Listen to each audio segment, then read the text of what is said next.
FA কাপের শিরোপা লড়াইয়ে মুখোমুখি ম্যানচেস্টারের দুই জায়ান্ট ম্যান সিটি ও ম্যান ইউ।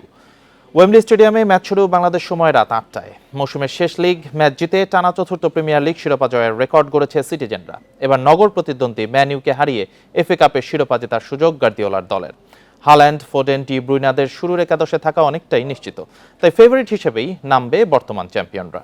অন্যদিকে রেড ডেভিলসের জন্য এটি প্রতিশোধের মিশন। গত আসরে ম্যান সিটির কাছে হেরেই শিরোপা হাতছাড়া হয়েছিল ১২ বারের চ্যাম্পিয়নদের।